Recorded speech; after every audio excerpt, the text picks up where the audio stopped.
How you guys doing? It's 514 Mystic from Bookie Bullies, and this is Breaking Down the Books. Now, it's been a minute. I haven't been able to get a good balance to be able to give you guys a show on a regular basis. I'm trying my best to be able to find a balance, but I've been doing a lot of different things. Construction mainly, trying to get into real estate with all the winnings from the bets and the Mises. So I'm just trying to get a balance between all of that. And honestly, I have to apologize for not being able to give you guys more content, but I will be working on that in the future. And even if I can't give you guys shows on a regular basis, I will be trying to give you guys regular content at least twice a week. But I haven't been able to find a perfect balance between that. But anyways, today we got a short slate of NHL and a good enough slate of NBA. And we're going to get right into it. So in the NHL, we got the New York Rangers playing the Philadelphia Flyers. Philly's favorite. They actually lost the last time I bet on them, which was last week. They lost in shootout. And now you got Brian Elliott at net, 3-1. He actually has a 92% save percentage. Versus Shesterkin, who he himself has a pretty good save percentage. Shesterkin is 4-5-1, but despite the record, he's actually not allowing too many goals. He's allowing about 2.23, and Brian Elliott is at 2.32, something to that effect. Anyways, 5.5 is the total, and it's right where it needs to be. But I still like the over in this game. Last time I seen these two teams play each other, they were racking up the shots. Like they had a bunch of shots, and the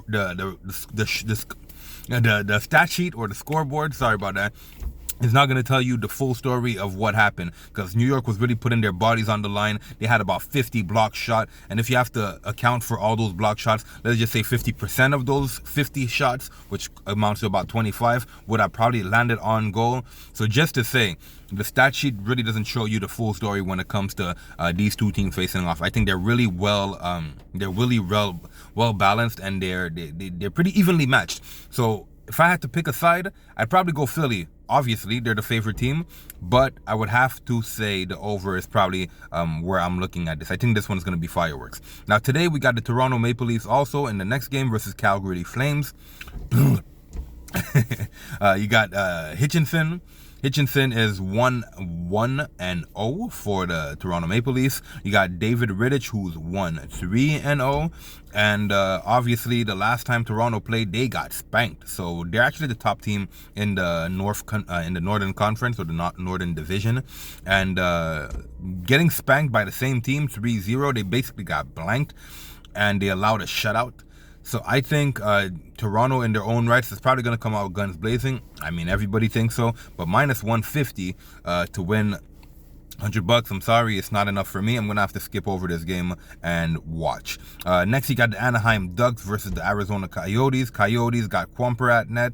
And the Ducks, they got John Gibson at net. 5-8-3 is John Gibson. Quamper has a 9.15 save percentage, only allowing 2.3 goals a game. And John Gibson is allowing just about 3 at 2.67. But that bad boy has 3 shutouts, which means one of two things. He's either playing on his head or his team is not protecting him. Either way, they don't have a good record, nor does he. 5-8-1 is not a very good record. 5-8-3 is not a very good record at all. Neither of these goalies are playing ultimately well. But 5.5 is the total. I like any Arizona game to go under. So give me the under in this game, and I'm going to move on. Next, we got the Minnesota Wild versus the Colorado Avalanche. Avalanche got Grubauer at net. Minnesota, they got Kakinen at net, or Kakinen. 6-4-0 is Kakinen.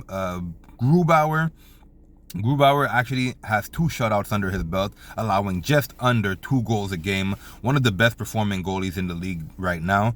And honestly, it's Avalanche or nothing. I don't want to spend too much time on that. I would go Avalanche or nothing. Unfortunately for Avalanche, Minnesota's riding a 3-game win streak. So they're not playing that bad, and they're not really playing that bad, but they don't have the goalie. To keep the momentum going. Now, as far as it goes right now, Kakinen is confirmed. Okay, so that's a side note. They're not going to be able to pull him at the last minute unless he's injured. Like, you get fined for that kind of shit. And now Grubauer is expected. So they might you never know what's going to happen between now and 8 and 9 o'clock. So look out for that. But I honestly like the Colorado Avalanche minus 1.5. Next, last game, we got the LA Kings versus the St. Louis Blues. We got Peterson at net for the Kings and Jordan Binnington, 8-5-2, who's expected. Both these guys are expected, nothing confirmed as of yet. The Kings, oh man, these guys, they keep on showing up. They just keep on winning games. Last time they looked like they were gonna lose. They were down big and they ended up coming back and winning. Like they just keep on showing out. Now you got the St. Louis Blues, who are on a 2-game losing streak. And my goodness, I don't know what it's gonna take. Last time, they were supposed to have a game. They ended up getting blown out by the Kings. It was 3-0. And the time before that, they lost to the Sharks. The last time they won was an overtime win, and even then, like they haven't been overly impressive. The last game they actually had a very decisive victory was all the way last week on February 12th, where they ended up beating the Coyotes, a 4-1 victory. But apart from that, they've been having shaky games at best. They haven't been very seasoned because they keep on getting their games postponed. I don't know, man. They got the Blues to win. They got the Blues a favorite at -160. I honestly like the Kings here, and I don't usually like to bet on the Kings, but I think I like the Kings tonight. It's gonna be it's a bold prediction. Don't parlay it with anything, but I like the Kings today at the money line. Next, we're gonna roll into the NBA. NBA got their second half of the schedule down packed, so they released that. That's good news for everybody who likes to bet on the NBA. Starting from the top in the NBA, we got the Houston Rockets playing the Cleveland Cavaliers. Houston 4 and they're 4.0 favorite. 220 is the total. I like the over 220. Houston hasn't won a game in a while. They're on an 8-game losing streak. It doesn't look good for them. Let's see what the injuries look like, because that still matters. Now, Eric Gordon is a game-time decision. PJ Tucker, also a game-time decision. And you got Victor Oladipo, who's a game-time decision. Sounds like all of these guys are going to be playing. With all that said, Cleveland just played a game yesterday. They didn't look overly impressive in the first half. They ended up coming back and winning by 1 to Atlanta. So they got momentum on their side. Houston, they just really need a win, and if they're going to get one, it's going to be today, but I don't like them as favorites. So I like the over 220 in this one, and I'm going to have to live with the results. Next, we got the Toronto Raptors. You know what? Hold on. Going back to it, I like the over 220, and I also like the Cleveland Cavaliers to cover the spread. I'm sorry. Unless anything changes with who's playing and who's not, I like the Cleveland Cavaliers. Then we got the Golden State Warriors versus the Indiana Pacers. Pacers, they're a 2.0 favorite. Sounds a little fishy to me. Steph Curry should be playing, right? There's no reason why Indy should be favored. I mean, yeah, I like Indiana Pacers, but honestly, over the last 20-game stretch, they haven't looked overly impressive. In the beginning, they played guns blazing, and now it just seems like I don't know, they're kind of straying away from what made them great. And when I say great, I actually think they were a great team, a combined effort as a team. And I don't think I've seen it. They beat the Hawks in a blowout. Obviously, they beat Detroit.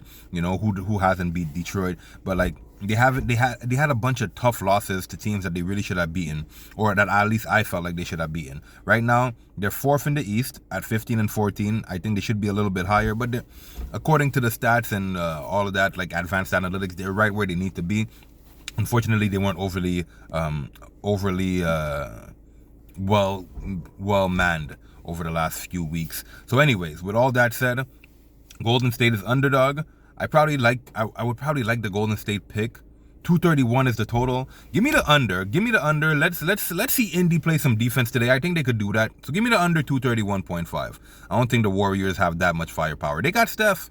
I don't think they got that much firepower though. Next, you got the Boston Celtics versus the Atlanta Hawks. I like the trend of Celtics keeping on losing. You know what I mean? I actually like that trend right there. 223.5 is the total. Give me the over in this Hawks game. Next, we got the San Antonio Spurs versus the OKC Thunder. It's a pick'em, so Spurs got the -1 in their favor. OKC's at the 217.0 for the two teams to go for the total rather. 217 is it's right at the nose. I don't see it going much higher than that or much lower than that. I'm gonna skip this game altogether. Minnesota and Chicago. Chicago 4.5 favorites. Minnesota just fired their coach, and the Bulls, they're streaking, playing the way they're supposed to play. And are they gonna make the playoffs? Right now, they're 8th in the East. Timberwolves, they're the worst team in their conference. I'm gonna have to skip out on this game because I honestly like Bulls to cover spreads. 4.5 is kind of a high number, and Zach LaVine playing against the Bulls, playing against the Wolves, and the Bulls. I think it's kind of it's not to say it's a stretch, but I think they're really well matched. You know what I mean? I think they're very evenly matched. Although the records might say differently. They say styles make matchups. I think this is one of those situations. Then we got the Toronto Raptors versus the Miami Heat. Miami Heat 2.5 favorite, 214.0 is the total. Again, another game that's right where it's supposed to be. If you could buy some points, maybe you put the under. I think it's going to be a pretty gritty game between these two teams. But the Raptors could also score threes, and so can Miami. But I think guys kind of figured out the rookies' games. Now they're sophomores. So when I talk about them, I'm talking about Tyler Hero and Duncan Robinson. They kind of figured it out. The NBA kind of figured out what they're on and how they're playing and all of that. COVID didn't help. They really got a chance to showcase their abilities. In this case, I think the game could easily go over depending on how the pace goes. Excuse me. Pace really matters in this situation. So I'm going to have to wait until further notice because Miami doesn't have enough empirical evidence to prove to me who they really are. They've only played about 7 games with a full healthy roster, and as of today, it still doesn't even look like they're fully healthy. Tyler Hero, game time decision. Goran Dragic, game time decision. Kyle Lowry, game time decision. So yeah, let's just skip over. I'm gonna skip over that and maybe wait until closer to game time before I have my official numbers for that. Let's adjust this right here. There you go. Next, we got the Detroit Pistons versus the Pelicans. Pelicans 9.5 favorites. Way too much points, but I'm going to stay away from that. Charlotte versus Phoenix. Charlotte, they're underdogs, 9.5 versus the Suns. The Suns been playing a very good game. They play defense. They're 4th in the West. They're on a 3-game win streak. Charlotte, in their own right, they've been playing really well also. They had game winners. They had all that good stuff going on. Now you got they actually lost their last game, but they've been playing pretty well. You know what I mean? They haven't had too many blowout losses, unless you count the one with the Grizzlies and the one with the Rockets. And the victory was versus the Rockets. The L was versus the Grizzlies. I like Charlotte to cover. Am I crazy? Maybe a little bit, but I like Charlotte to cover. 225 is the total. I like Charlotte to cover. I think 9.5 is a lot. Yeah, I like Phoenix. They play defense, but Charlotte is no slouch. They're not the best team in their conference. They're not even the best team out there. They're like 9th. They're battling with the Bulls for that final spot. And obviously they have Washington, who's trying to climb back up the ladder. Not sure if they're going to be able to make it. But, it's going to be a tough game, man. I don't think they're going to get blown out. If they do, it's going to be at the last minute. It's going to be really, really close. So give me Charlotte to cover the 9.5. 225. I also like the under in that game. Last but not least, you got the Utah Jazz versus the Lakers. And the Jazz are 9.5 favorites against the Lakers. And they're trying to take advantage of poor LeBron James, who's playing by himself. That man is on he's on the injury list, listed as game time decision. But side note, LeBron James is always a game time decision. Every single game from the beginning of the season, he's been a game time decision with that ankle. I think he probably re-aggravates it every night. He does the ice, does the wine, does whatever he has to do. We all know Anthony Davis is still out. Kyle Kuzma is also a game time decision. Dennis Schroeder is out. Mark Morris, he's out. And actually, Mark Morris is not out. He's also a game time decision. But he ain't as tough as Braun. So is he going to play? We're yet to see that. So with all that said, the Utah Jazz should probably cover that spread. I mean, it is what it is. It's too bad that's what it looks like, but it is what it is. 218.5 is the total. Give me the under in that game. If you guys like something, maybe you could roll with like a first half under, or maybe a 2.5 under or a second half under. I don't really like the half plays unless I see an angle. In this situation, I don't necessarily see an angle, but with all the injuries, I definitely think LeBron is going to try to show out. I'm already at 15 minutes. I try to keep it under. I was trying to keep it under 10. I'm already at 15, but we're going to do a quick rundown here and see how many times the Lakers have gotten blown out. So let's just say 10 points. So a 10-point loss, 1 to the Nets, 1 to the Nuggets. So that's 1, 2. That's about it. So since AD went down, they've been blown out twice. The Nets were without KD, and the Nuggets was when AD ended up getting injured. So with all that said, I don't know. Like, I would honestly like to roll with. I'd like to roll with Utah, and I think I'm going to. 9.5 is kind of the highest number on the board. They're tied with Pelicans as well as the Suns. But I think only one of those three teams are going to cover that the double-digit spread, and I think it's going to be Utah. So with all that said, I think that's pretty much it.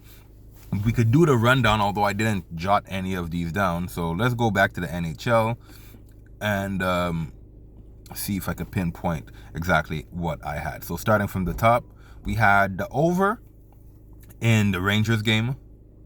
We had the under in the Coyotes game. Got the Colorado Avalanche minus 1.5. And we got the Kings money line. Then as far as it goes in the NBA, we had the Cleveland Cavaliers plus 4.0. The over 220.0. Had the Pacers and the Warriors under 231.5. We had